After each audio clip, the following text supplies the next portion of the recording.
The hum of the airport was a mixture of rushed footsteps, muffled announcements echoing overhead, and the occasional laughter of children tugging on their parents' hands. Businessmen in tailored suits clutched briefcases, tourists wheeled colorful luggage, and attendants in navy uniforms guided travelers through the maze of departure gates. At Gate 47, the air buzzed with anticipation. A flight bound for Los Angeles had just begun boarding, and among the waiting passengers sat a man who looked like he belonged to a different world entirely. Edward Langston. He was the kind of man who seemed to command attention without saying a word. In his early 50s, tall, broad-shouldered, with silvering hair that was slicked neatly back, Edward exuded wealth. His navy blazer bore the subtle sheen of custom tailoring, his Italian loafers were polished to perfection, and the watch gleaming on his wrist was worth more than some people's homes. He sat with legs crossed, tapping impatiently at his phone, occasionally lifting his gaze to scan the boarding line as though measuring everyone against some invisible standard. He was a self-made millionaire, or at least that was what he liked to tell anyone who asked. In truth, his fortune had been inherited from his late father, a ruthless industrialist who built an empire in steel and real estate. Edward, however, had carried the name forward with pride, convinced that the weight of his bank account granted him superiority over most. And he lived his life accordingly, never hesitating to remind those around him of their place. As the boarding announcement called for first-class passengers, Edward rose with smooth, practiced precision. He strode past the line of economy passengers with a faint curl of disdain on his lips, flashing his ticket like a badge of honor. Inside the jet bridge, the air felt cooler, and the muffled roar of the plane's engines grew louder. Flight attendants welcomed each passenger with bright, professional smiles. Edward reached his seat, 2A, a luxurious window spot in the first-class cabin. He tucked his briefcase neatly under the seat in front of him, leaned back against the leather, and closed his eyes with the air of a man who had the world exactly as he wanted it. But that sense of order was about to be disturbed, because moments later, the next passenger entered the cabin. Her name was Danielle Carter. Danielle was in her late 30s, with warm brown skin, deep intelligent eyes, and natural curls pulled back into a neat bun. She wore a simple but elegant blouse, comfortable jeans, and carried herself with the quiet confidence of someone who had endured life's storms and learned how to stand tall in their aftermath. She wasn't rich. She wasn't dripping in designer labels. But she carried something Edward didn't, dignity. When Danielle reached her seat, 2B, right beside Edward, her face lit with a polite smile. "Excuse me," she said warmly to the flight attendant, who gestured her toward the empty seat. She placed her carry-on carefully in the overhead bin before sliding into her seat. Edward's eyes opened, and the look he gave her could have frozen water. "Is this some kind of mistake?" he demanded, his voice low but sharp enough for Danielle, and half the cabin to hear. The flight attendant, caught off guard, glanced down at his ticket. "No, sir, this is seat 2A, and this is seat 2B. Edward's lips curled. He turned his gaze on Danielle, scanning her up and down, and the disdain in his eyes was unmistakable. "You expect me to sit here?" he hissed. Next to her, Danielle stiffened. She had experienced prejudice before, in the workplace, at stores, even walking down the street, but it never failed to sting.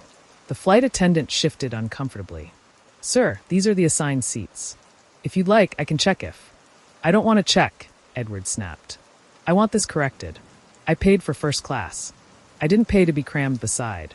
He stopped just short of saying the word, but the venom in his voice made it clear what he meant. Danielle inhaled slowly. She could feel eyes on them. Other first-class passengers pretending not to stare, attendants stealing nervous glances. She turned to Edward, her voice steady. "I'm sitting here, sir. Just like you." Her calmness only infuriated him further. He pressed the call button, summoning another attendant. Within moments, 2 flight attendants stood beside them, whispering reassurances, offering to see what could be done. But Edward wasn't interested in discretion. He raised his voice, loud enough for half the cabin to hear. "This is unacceptable. I will not sit here. I demand to be moved immediately." The attendants tried to placate him. "Sir, the flight is fully booked." "Then move her." Edward barked, pointing directly at Danielle. Gasps rippled through the cabin. Danielle sat frozen, her knuckles white against the armrest. One of the attendants, a woman with kind eyes, crouched beside Danielle. "Ma'am, would you be willing?" But before she could finish, Danielle spoke. No, her voice was soft, but it carried strength. "I paid for this seat. I have as much right to be here as anyone else. The attendant nodded, looking almost relieved. But Edward scoffed. This is outrageous. Do you know who I am? The words rang out, dripping with entitlement. And that's when a new voice entered the conversation. A voice that carried authority. Is there a problem here? Everyone turned. The pilot had stepped out from the cockpit. Captain Samuel Hayes was a man in his early 40s, tall, steady, with sharp blue eyes that scanned the scene quickly. His uniform was immaculate, his presence commanding. When he spoke, the cabin seemed to fall into silence. Edward seized the moment. Yes, there's a problem. I am being forced to sit next to this woman. I paid good money for this seat, and I demand to be accommodated properly. The pilot's gaze flicked from Edward to Danielle, then back again. And slowly, his expression hardened. Sir, Captain Hayes said evenly, the problem is not your seat. The problem is your attitude. The cabin erupted in murmurs. Danielle's breath caught in her throat. Edward's face turned red. How dare you speak to me like that? Edward spluttered. Do you have any idea? I know exactly who you are, Captain Hayes interrupted calmly. You're a passenger. Nothing more, nothing less. And every passenger on this aircraft deserves to be treated with respect, including the woman sitting beside you. The words landed like a gavel. Edward's jaw clenched. He opened his mouth to argue, but something in the captain's steely gaze silenced him. Danielle turned her face toward the window, blinking back tears she refused to let fall. For once, someone had spoken up. But deep down, she knew this confrontation was far from over. Because Edward Langston wasn't the kind of man to let something like this go. And as the plane taxied onto the runway, carrying its passengers toward Los Angeles, a silent storm began brewing at 30,000 feet. A storm that would test pride, prejudice, and the courage it takes to stand up when it matters most. The seatbelt sign blinked above, casting a faint glow across the hushed cabin. A few passengers had already leaned back, adjusting their pillows and preparing for the journey, but row 12 remained a stage for rising tension. The businessman, Gregory, sat stiffly with his arms crossed. His posture screamed of defiance, as though the very air shared between him and the woman beside him had been poisoned by his disdain. He kept his gaze fixed toward the aisle, unwilling to look at her directly, as if doing so might validate her existence. The woman beside him, Nia, shifted slightly in her seat. Her fingers smoothed over the fabric of her skirt in slow, steady motions. Not out of nervousness, but out of practiced patience. She had met this kind of behavior before. The air, heavy with unspoken words, wrapped itself around them both like an invisible cage. Nia finally spoke, her voice gentle but carrying a certain strength. You know, she said, eyes fixed on the seat ahead, prejudice doesn't make a flight any smoother. If anything, it just makes it longer. Gregory's jaw tightened. He scoffed quietly, just enough for her to hear. Spare me the lecture. I paid for comfort, not inconvenience. Inconvenience. Nia turned her head now, her warm brown eyes locking on him. That's what you see when you look at me? Someone who inconveniences your comfort. He flinched slightly but refused to meet her gaze. I didn't say. You didn't have to. For a moment, silence pressed down like cabin pressure. A mother across the aisle tried to hush her curious child, who kept stealing glances at them. A man 2 rows back muttered something under his breath about keeping the peace. But Nia didn't back down. She leaned back in her seat and folded her hands neatly in her lap, her voice calm yet firm. People like you spend your whole life measuring others by what they look like. Skin tone, clothes accent. And in doing so, you miss everything that really matters. Gregory's lips parted, but the words caught in his throat. He wasn't used to being spoken to this way. Certainly not by a stranger, and certainly not by someone he had already dismissed as beneath him. The tension between them drew attention. A flight attendant approached, her smile professional, but her eyes wary. Is everything okay here? She asked softly. Before Gregory could answer, Nia smiled politely. Everything's fine. Just a little turbulence between passengers. The attendant nodded, clearly unconvinced, but she moved on, choosing not to escalate the situation further. Gregory exhaled, muttering, You really think you can sit there and lecture me like you're some kind of saint? Nia shook her head. No, I'm just someone who's tired of letting ignorance speak louder than truth. Her words hit deeper than Gregory expected. He felt the sting but masked it with a cold laugh. He wanted to snap back, to shut her down, but something about her calmness unsettled him. The plane began to taxi, engines roaring, vibrations trembling beneath their feet. The captain's voice echoed through the cabin, deep and steady. "Ladies and gentlemen, this is your captain speaking. We're preparing for takeoff. Please fasten your seatbelts and ensure all electronic devices are switched to airplane mode. Thank you." As the plane surged forward, Gregory gripped the armrest tightly. For all his bravado, turbulence and takeoff always rattled him. He tried to mask it, but Nia noticed. She tilted her head, a faint smile tugging at her lips. "Afraid of flying?" He shot her a look. "Of course not. Funny, you're gripping that armrest like it owes you money." The corners of his mouth twitched. He almost smiled, but caught himself. He turned away, annoyed that she had noticed such a vulnerable detail. The plane lifted off, climbing higher into the clouds. The city below shrank until it was no more than twinkling lights scattered across darkness. As the seatbelt sign dimmed, passengers relaxed. Laptops opened, books came out, whispers of conversation filled the air. But in row 12, silence lingered, thick and unyielding. It was Nia who broke it again. "Do you know why I travel so much?" she asked casually, as though speaking to herself. Gregory frowned. "Why should I care?" "You don't have to care.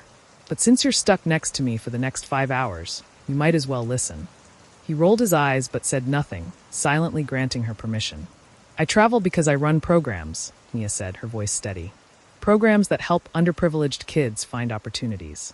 Scholarships, mentorships, community centers. I visit cities, towns, even villages, to remind kids that they're not defined by the limits others put on them." Gregory blinked, momentarily caught off guard. He hadn't expected that. In his mind, she was just another passenger. Insignificant, ordinary. But her words carried weight.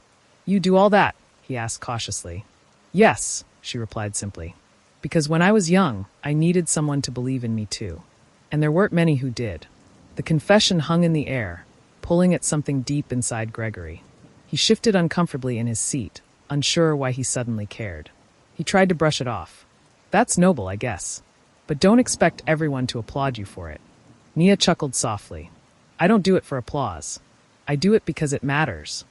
Gregory stared ahead, her words echoing in his mind. He thought of his own life, his wealth, his reputation, his long list of accomplishments. Yet, sitting here beside her, he felt strangely small. The flight attendant returned with the drink cart.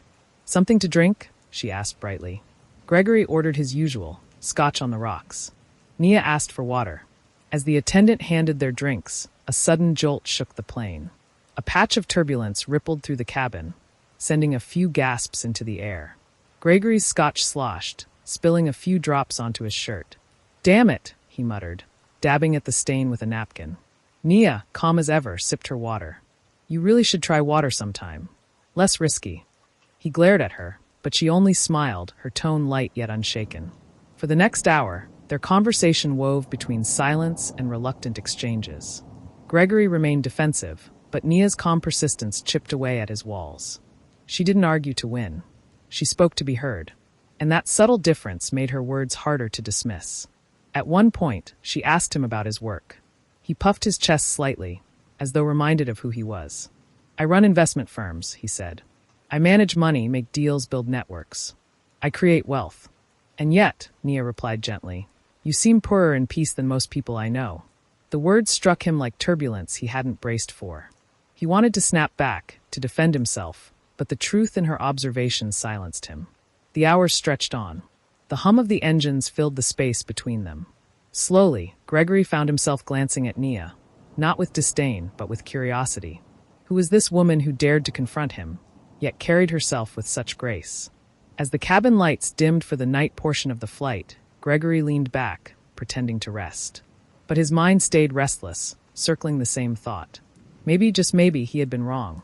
The cabin lights dimmed as the plane leveled into its cruising altitude.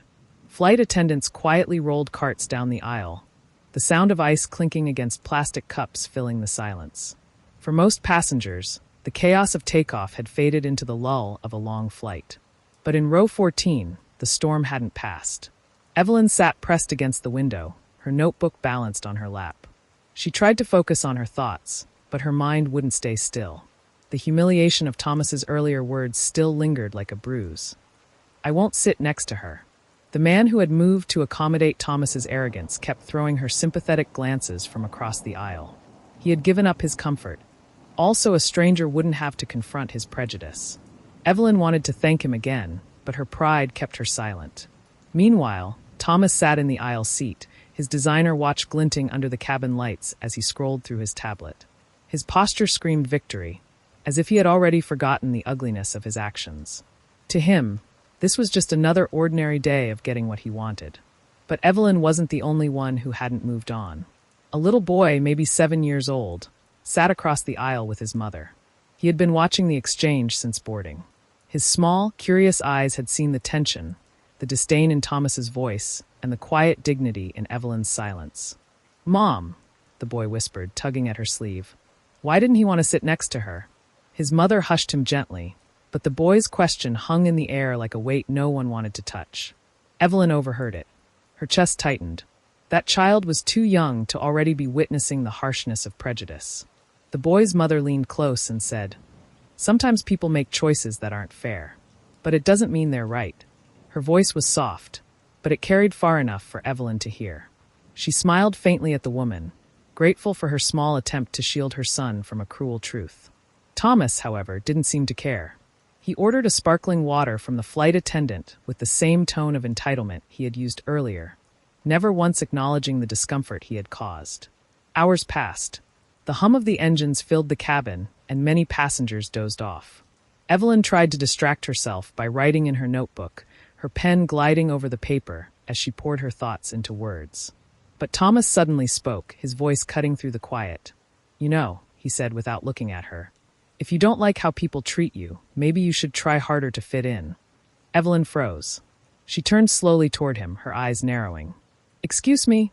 she asked, her voice calm but edged with steel. Thomas shrugged, tapping his tablet screen. "I'm just saying, life's easier when you don't make yourself different. Blend in. Work harder. That's how you succeed." Evelyn let out a small laugh of disbelief. "You think my existence is the problem? That I have to change so people like you don't feel uncomfortable?" Thomas finally looked at her, his expression smug. "I'm a self-made man. I built my company from the ground up. Nobody gave me handouts. Maybe if more people stopped blaming the world and started working, they'd get somewhere." Evelyn's jaw tightened. The conversation around them seemed to pause. Nearby passengers were listening now. Even the boy across the aisle sat up, his wide eyes fixed on the exchange. "You assume I'm blaming the world," Evelyn said quietly. "But the truth is, people like me work twice as hard just to stand in the same place as you. And still, it's never enough. You can't see it because you've never had to." Thomas smirked. "That sounds like an excuse." The words stung, but Evelyn didn't flinch. She held his gaze, her voice unwavering. "No, it's reality. You can choose to ignore it, but it doesn't make it less true."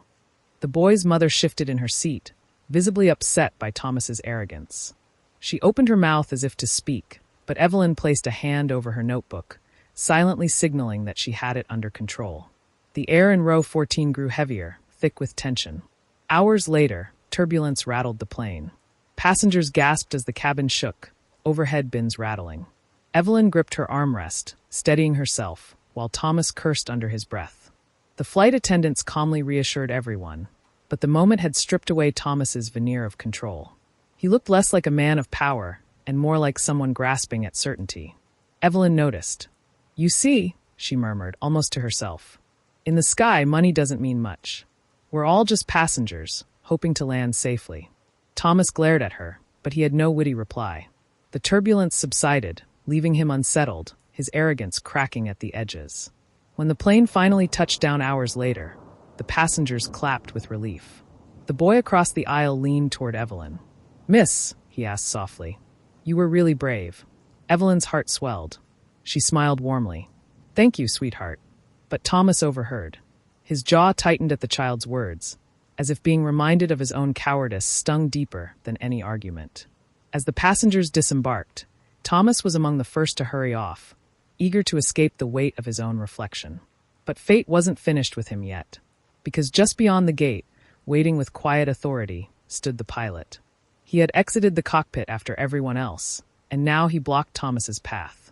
His uniform carried an air of command, his presence impossible to ignore. "Mr. Thomas?" the pilot asked, his tone measured. Thomas blinked, caught off guard. "Yes."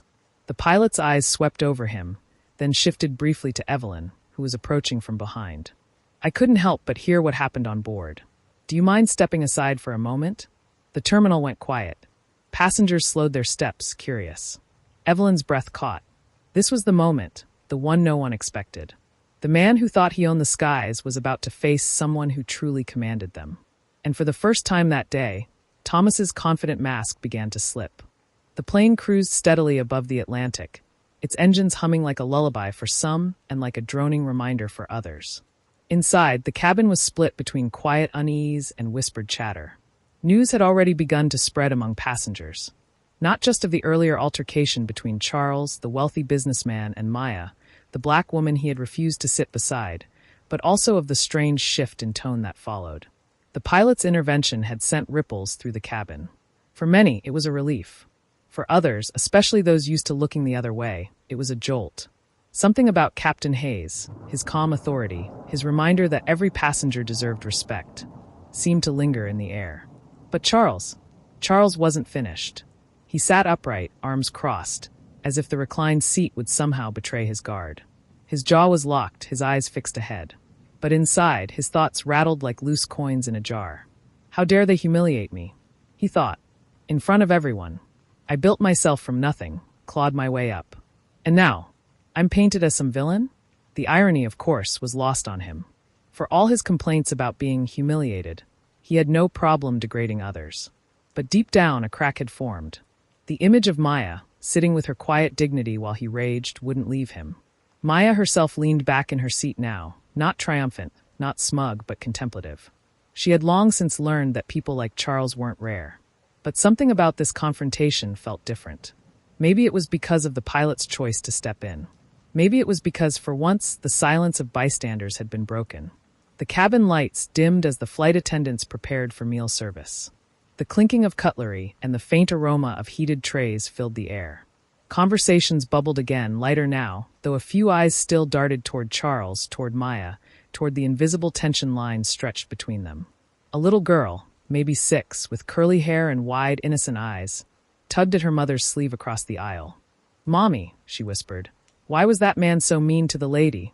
Her mother hushed her gently, but her eyes softened as she glanced toward Maya, offering a quiet smile of solidarity. Maya returned it, a small flicker of warmth in a cold moment. Charles noticed. He shifted uncomfortably.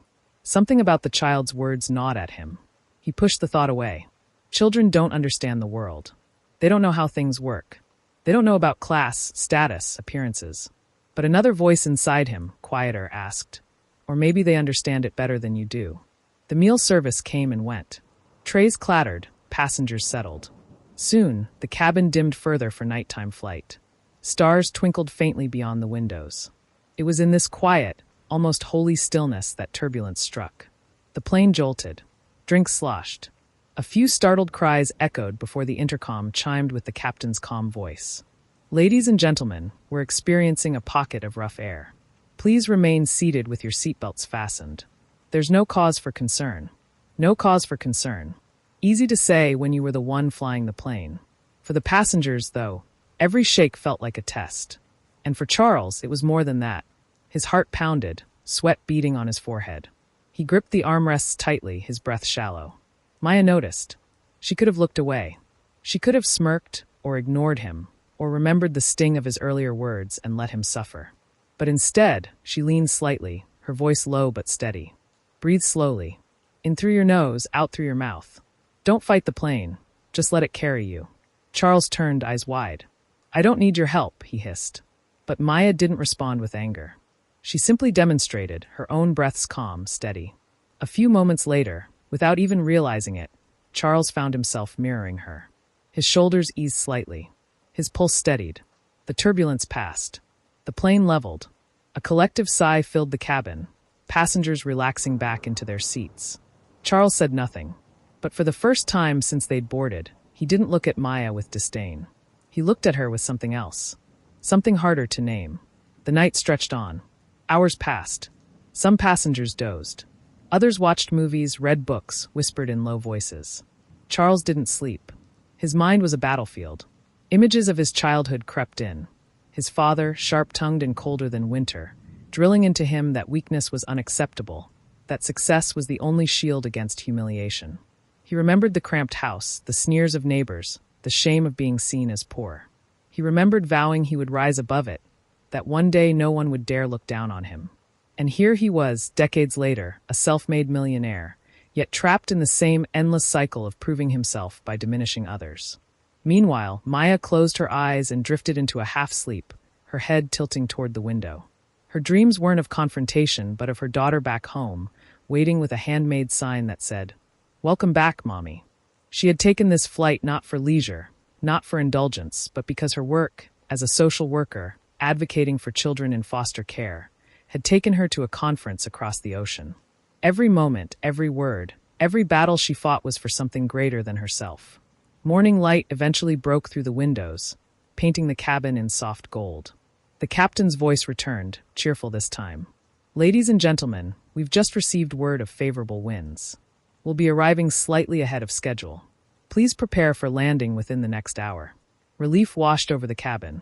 Passengers stretched, gathered belongings, adjusted themselves. For Charles, though, relief was mixed with something heavier. The end of the flight meant no more buffer, no more limbo. He would step off the plane and return to his world of boardrooms and luxury. But he would also carry the weight of what had happened here. The eyes that had seen, the child's voice that had asked why, the calm of Maya's presence when he was at his most fragile. And then, just as trays were being collected and seatbelts rechecked, the captain made another announcement. "Before we land, I'd like to personally address our passengers. Some of you witnessed an incident at the beginning of this flight. I want to commend those who showed patience and dignity in the face of disrespect. Let this journey be a reminder. On this plane, as in life, we are all traveling together. No one's seat is worth more than another's.